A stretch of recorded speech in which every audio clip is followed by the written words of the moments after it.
Now this will naturally lead into my talk, which is about the specific diet for long voyages and interstellar travel. I gave a TEDx talk on interstellar illnesses, and just to tell you about my background, I'm a medical doctor for 40 years, and I was an astrophysicist before I went to medicine. And I worked in Canada and the UK in astrophysics, White Lake Observatory and Jodrell Bank in the UK. But I've got a very short talk. It's going to take about 10 minutes just to catch up. So I'm coining the new term gastronauts, and I've been throwing this around for a couple of years. I'm not sure.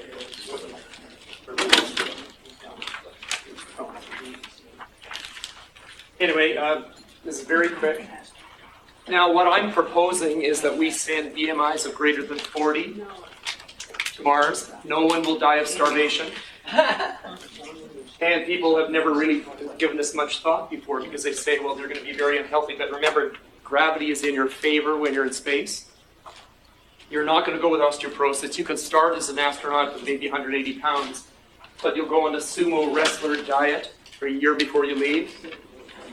And you will, just to give you an idea about BMIs, for a 5'6" person who has a BMI of 65 if you're 400 pounds.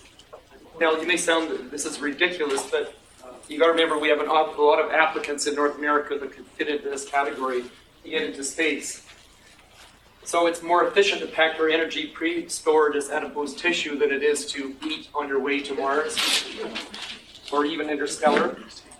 Less fecal excretion, less gas. So it makes sense. Only water and supplements required. You say, well, is this really going to work? Well, there's some experiments in the past that shows that it does work. And getting back into, is it Dr. Gardner or Mr. Gardner? Mr. Gardner. Please. Talking about ketone diet or a ketonic diet, this is what will happen on your trip for at least 6 months. You'll be in a ketonic diet. You can use virtual eating for stimulation because you need sensory input. You can curb your hunger and you can do hormone manipulation. I've written a few books on anti-aging and hormone manipulation and antioxidant therapy and things like that in the past. So I've done lots of work in this material before. Just for brain health in space, we worry about dementia. My wife and I went to a dementia convention about 2 weeks ago. And these are some of the things that you must do to prevent dementia on a long travel in space. You know, you need your supplements for brain health, especially if you're ketonic. You have to prevent brain injuries on your trip. Mental stimulation, you need proper sleep, which we've already talked about. Sensory stimulation, you have to have auditory and visual stimulation to keep your brain healthy. And you need to prevent social isolation, and there's lots of ways of doing that. It kind of reminds me of some of my patients that are 300-pounders that are home in their basement with their computers and never leave the home. They would be ideal astronauts. They don't require any social stimulation. And we always look at, you need communication skills, you need to work as a team. But these people would be ideal because they don't require that social stimulation that we think everybody needs. And you need to prevent the atherosclerosis and all these concomitant diseases. And especially depression. That could be easily treated, I think, on space travel. And exercise may be overrated. I'm really contrarian with a lot of the things that are thrown around about exercise and necessary. Sorry, I've lost my voice. And I just took a few pictures before I left home because I'm preparing more slides. This is sort of the reality show, appearance of an astronaut in space today. We want the Barbie doll, the young fit male that's 180, 200 pounds to go into space, but it's not right. We should send the 400-pounders into space. That'll certainly stop procreativity on the way. This is just a quick study that I found. With a fellow that lost, how much did he lose there, I think? Well, we did a fast of 382 days. There's not many studies done because we can't subject people to this, but we've had prisoners that have gone on fast, and usually they only last 30 to 60 days, but they're usually starting off with poor adipose tissue, and stored before they go. Anyway, that's just one study. You can see that it is possible.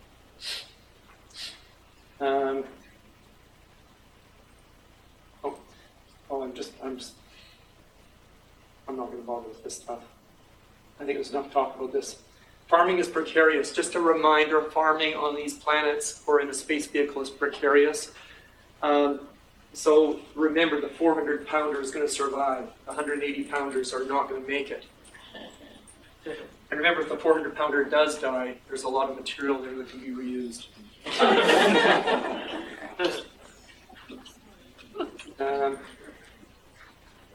Now, gastronauts. So the increased BMI will prevent starvation. Force feed before lunch. This is sort of fun. You need a funnel, you can force feed them. Yeah. Small, wily astronauts will be necessary on spaceships for repair and to get out the hatch to do repairs on the outside. Because you're a 400-pounder, you may be light, but you won't fit through the door. And spacesuits have to be expandable, and they must fit the shape of the astronaut as he's losing his 300 pounds on the voyage. Years ago, I had a meeting with a group of people. I think Lawrence Krauss is one of them. I don't know if you know him. He's been in a lot of trouble lately. And we came up with sort of a decision that it would be best on a one-way trip to Mars, and I think that's been really bantered about the last few years. But I thought the best thing to do was to keep track of astronauts that are pre-trained and find out the ones that have cancer, and they are the ones to send. There's no downside. Give them $1 million life insurance policy. Their families collect. They're going to die anyway, but they've got the training. And if they have a brain tumor, besides brain tumor, if they have a tumor anywhere in their body, the cosmic rays, and some of the solar radiation may actually improve their cancer by radiotherapy on the way. It may decrease the growth of the fast-growing cancer cells in their body. And so older, seasoned astronauts are probably socially more acceptable to die than a young person. You send a 25-year-old into space, and there's an explosion, we lose a shipload of 25-year-olds, people are going to be furious on Earth. But if we lose a bunch of 75-year-olds, they're going to say, oh, what the heck? Really, it doesn't matter. Yeah, hit me first. Well, that's right. I mean, we can lose people our age, but... expendable. Yes, and only fluids, vitamins, fatty acids, minerals, and some protein required for these ketonic diets. And slower metabolism, I think we can do that with the hormone manipulation that we know nowadays, and I've written books about that. So we can manipulate your growth hormones, your thyroid hormones, and your adrenal hormones. And then after several months, your BMI will be more compatible with reality TV, if you want to do some of that when you get there. You'll start at 400 pounds, which is not good for reality TV, but when you're 180 pounds at the other end, you just fine. Be the biggest loser after them. Yes. And I'd like to thank my wife for allowing me to have my man cave in our backyard of our ranch. That's my man cave. Wow, that's cute. And then just, thanks for your interest. And just a few little ideas here. Private consortiums to Mars, but selecting colonists. And I think a diversity of young and older is important. We always think we should send young, fit people, but now I'm saying send the fat, older people to go. And I just read an article the other day that it was done by a group of cardiologists. It was a couple of weeks ago they put it out that actually longevity is improved if you're overweight. People between the BMIs of 20 and 25, which is considered normal nowadays, have less longevity than people between 25 and 30. So being slightly overweight is actually better for your longevity than being normal. And procreation at Mars. I know when we did our TEDx talk, there were a couple of interesting things that came up. Some questions were, what about compatibility along your stellar voyages? And it turns out one of the most important things for compatibility of colleagues in a spaceship is the odor that you emanate from your body. You must be compatible with your colleagues' odors. That includes farts and body odor. It's very important. And then the next question that people wanted to know about was, because I made a comment, there's only 3 ways of having sex in space in zero gravity. And of course the question is, what are they? And these are positions that don't require Velcro or harnesses. And I don't give the answer to that one. Anyway, one trip standard fare, and all the elements, and we do discuss things with our chemist friends. We have dinner and talk about this all the time. All the elements that you need for life, and we talk about them. He thinks the most important ones are phosphorus, sulfur, and nitrogen. Our chemistry friends, but of course they're all petroleum engineers. And structuring colonies, elements, designs, and plans. I did enter that contest of colony design, but I find it sort of redundant. It's engineering stuff, and I made my attempt at it anyway, but I'm convinced, and I think I had an argument with Baz Landorf. Remember that guy from Mars 1 years ago? I had an argument with him about he thinks a solar array of a couple of acres would be fine for a colony on Mars.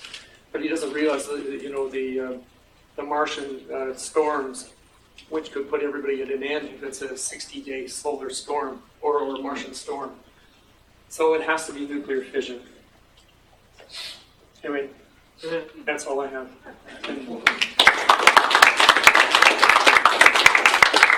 So any questions? I might try to catch up to the next person. Yes? On the subject that interests us all, procreation. Yes. Have you been assuming that the relationships would be monogamous, or that there would be children of many children of a single sperm donor? What I'm hoping is, to prevent damage to your sperm and your ova, I would expect, that being a medical doctor and seeing implantation is pretty easy. I think the sperm should be sent, and the ova should be sent, and then the doctors can fertilize them, and then take them out of freezing and implant them into a woman on Mars, so that at least our first generations or the second generations will be implantable. Right, but one woman? This is the key Oh, point. well, there'll be lots of women on Mars that can take the implantable. But for one sperm donor. That's the question. You mean per woman? I don't know. One sperm donor impregnating more than one woman. Oh, That's the question. if it's wonderful sperm, maybe. Then we get back to one man having multiple children, And then incest. and he dies, and his responsibility to all those children. I hope we can go beyond that with Mars.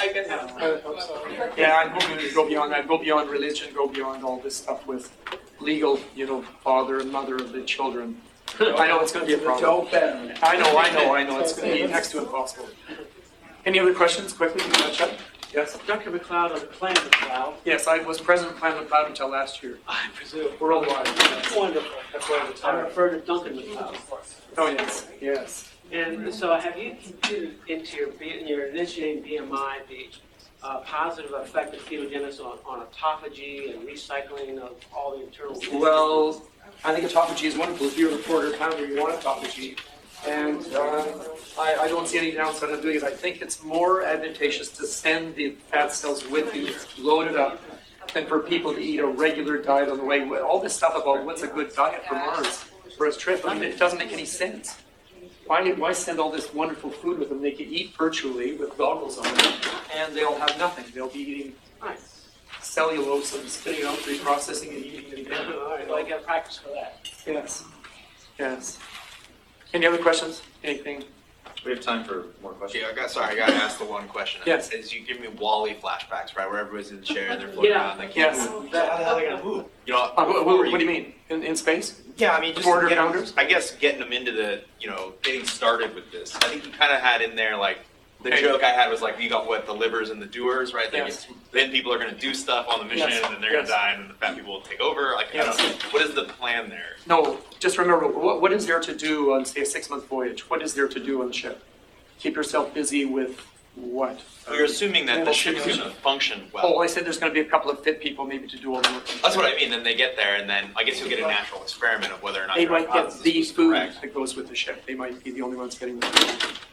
Yeah. It's an interesting idea. How widespread is this? What you're describing, kind of being a bear and then hibernating to space. Like, is this something that is more your thing? Well, you saw the or- movie Passengers, right? I mean, that stuff's been thrown out. It's always in sort of a hibernation pod. Right. But I think it's doable by making you hypothyroid. And, So what's the experiment you could do to verify this? it's hard to do experiments on humans. I guess you could do it on sort of creatures, I guess. Well, you could bulk up like a movie star, go up 400 pounds. And Well, then, people do it for money. yourself. I mean, people do it for money. There's a show on TV what's called The Biggest Loser. I think you show that all Maybe the even time. this partnership with them. you could do. But the problem is with that is that they do exercise. And I think exercise is overrated.